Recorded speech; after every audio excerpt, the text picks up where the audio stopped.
Oh, mapupupupupu mbona umeshalala? Wanaona haya, nafsi yangu ishashapagawa. Hello guys, good morning. Welcome to my mini vlog. So guys, papunta kami ngayon ng Tanay Rizal. So guys, for the second time, pupunta kami sa Puput Bukal. So guys, sana makapasok kami dahil nung last kami pumunta hindi kami nakapunta guys, dahil nga sa may nagsushooting. Kaya napunta kami sa Hayden Lagoon. So yan guys, ngayon papunta naman kami ngayon sa Puput Bukal. Sana makapasok na kami guys. So tingnan natin guys ha. Okay guys, sa pagkakataon ngayon, ni-ride na naman namin ang aming badya. So hindi namin dala yung single na motor guys. So yan guys, ang driver namin ngayon ay si Jake. Siya nagda-drive ng badya dahil hanggang ngayon hindi pa rin ako matututo mag-drive dito sa badya na to guys. So yan guys, kasama ko si Jake at si Maita. So yan guys, papunta na po kami ng Tanay Rizal.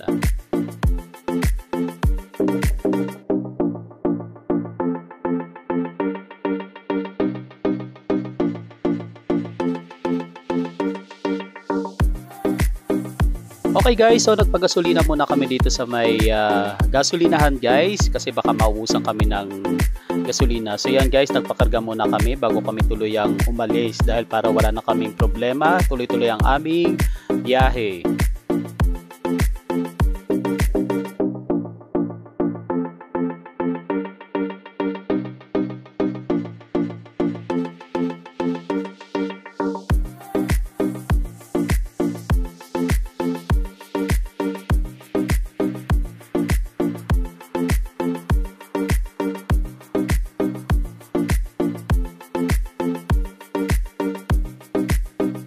Okay guys, so narito na kami sa way na papuntang Daranak guys. So yan guys, kakaliwa lang kayo, hindi papasok kayo dyan guys.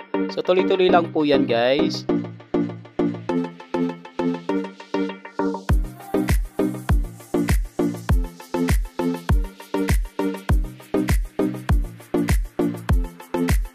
Okay guys, so nasa way kami ng papuntang Daranak guys. So pagkatapos yan guys, kakanan kayo, may nakalagay na kalinawan o paglitaw guys. So yan, kanan lang and then dire-diretso lang guys.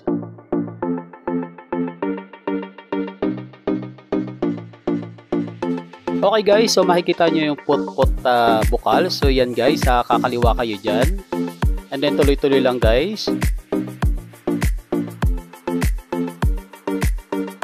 Okay guys, narito na kami sa way ng Puput Bukal. So yan guys, ang entrance nga pala ay 30 pesos. Sa bata naman is 10 pesos. May parking po pala na 20 pesos po yan guys. So dito nga pala yung entrance nila sa taas guys bago kayo bumaba sa Puput Bukal. So yan guys, nag-asikaso na kami. Lahat ng mga gamit namin ay binaba na namin sa badya. Okay, papunta na kami sa Puput Bukal. So ito tinuro sa amin ng Ale na mas mabilis raw na daan. So may shortcut pala dito guys. So dito kami sa shortcut dumaan guys. Okay, finally guys, makikita na namin ang Puput Bukal. Dahil na nakaraan kung pumunta kami dito ay hindi po kami pinapasok dahil nga may shooting. So yan guys, available na ang Puput Bukal ngayon dahil wala na pong mag-shooting. So makakapunta na kami guys. So excited na kami makita ng personal ang Puput Bukal.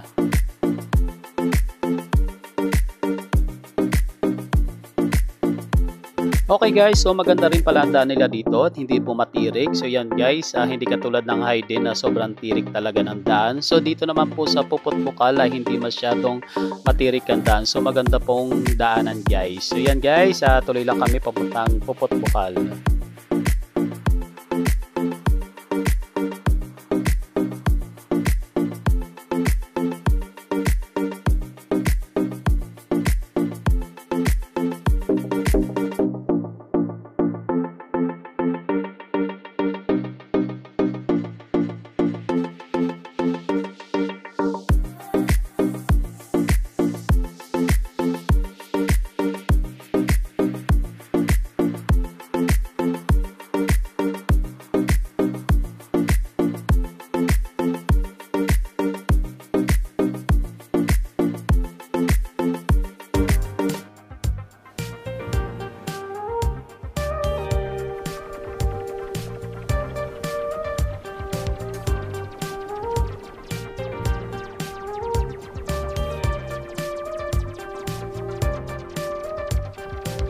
Okay guys, so narito na kami sa Pupot Bukal. So ito yung nakikita namin sa mga vlog. So yan guys, nakita na rin namin personal ang Pupot Bukal. So yan guys, yung Pupot Bukal. So yung naglalakihan ba to guys? So yan nga pala yung mga cottage nila guys. So ang cottage nga pala dito guys ay 500.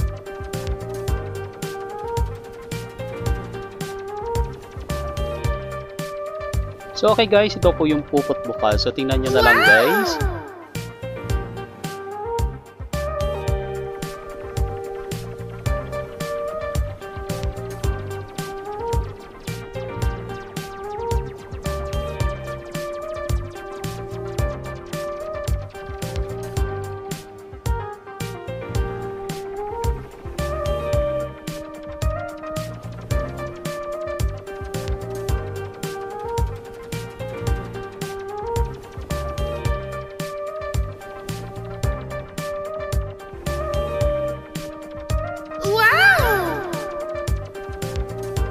So yan guys, excited na yung aking partner. So naligo na siya agad pagkarating pa lang guys. So yan guys, napakalinaw po ng tubig.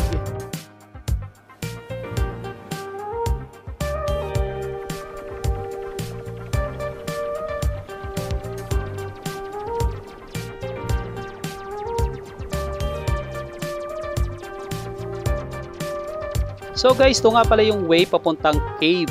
So yan guys, kaya lang nakalagay po na bawal pong pasukin yung cave. So hindi ko alam kung bakit guys, pero sa mga vlog naman nakita ko nakapasok sila guys doon. So hindi ko alam kung bakit pinagbawal nila ngayon guys. So respetuhin na lang natin guys. So mayroon namang cave dito guys na pwedeng pasukin. So yan guys, doon na lang kami pumunta guys. So napakaganda rin naman po ng loob ng cave dito guys na available na pwede pasukan guys.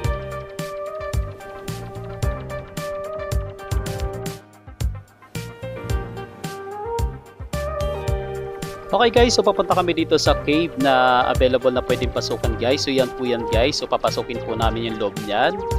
So syempre dahil nga bago kami at first time namin pumunta rito, medyo natatakot kami guys. Kasi kakunti lang po yung tao ngayon dahil Lunes po. So yan guys, wala masyadong naliligo. So ito po yung cave na available na pwedeng pasukin guys.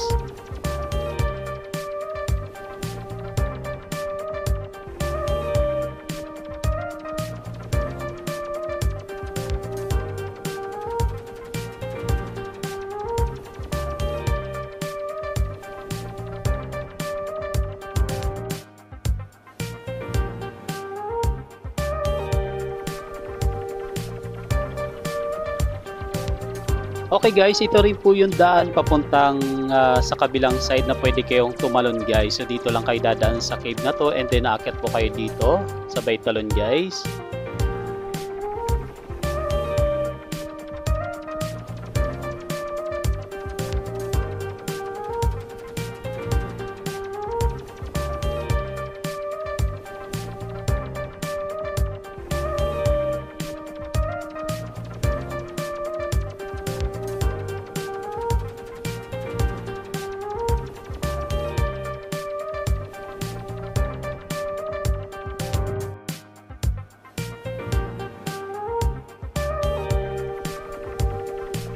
Okay guys, dahil nga sa alauna na ng hapon, so yan guys, ngayon pa lang po kami manananghalian. So yan guys, kain po muna tayo.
Okay guys, so pagkatapos namin kumain guys, so yan guys, start na kaming maligo dito sa Puput Bukal guys. So yan guys, medyo dumarating na rin, medyo marami-rami na rin taong dumarating guys.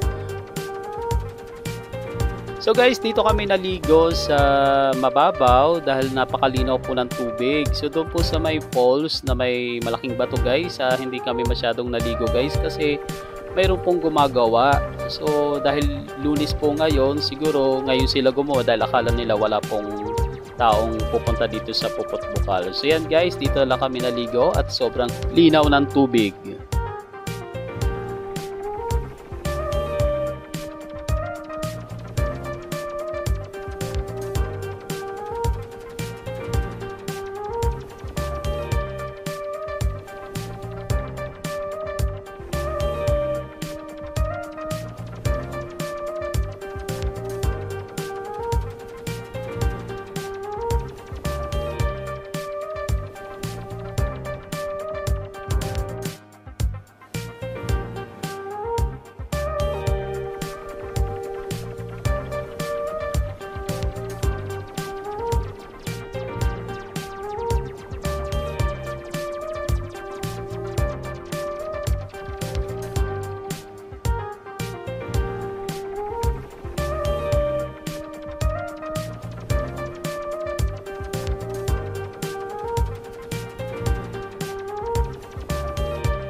So yan guys, so hindi kami makapaligo dyan sa may falls, doon sa malalaking bato guys, dahil nga sa mayroon pong mga construction na gumagawa.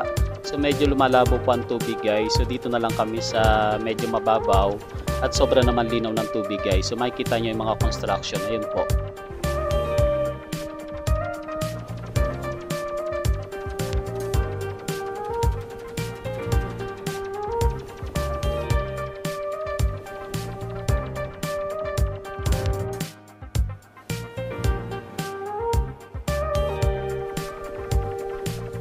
So yan guys, pwede rin kayo mag-hiking dito guys. Kung makikita nyo, ang lalaki ng mga bato guys. So pwede kayong dumaan dito.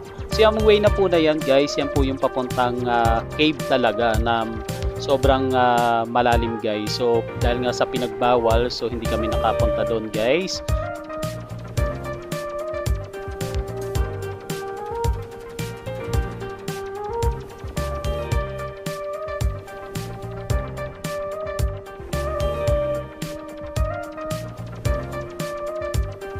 Okay guys, so dito na lang kami naligo kahit mababaw pero napakalinaw naman ang tubig guys.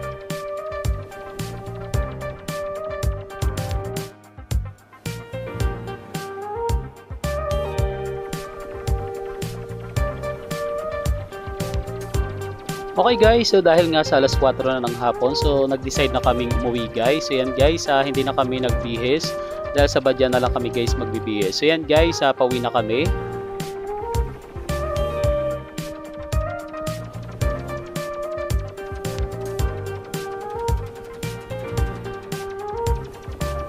So yan guys, nakakit na kami. So maraming salamat sa panonood guys.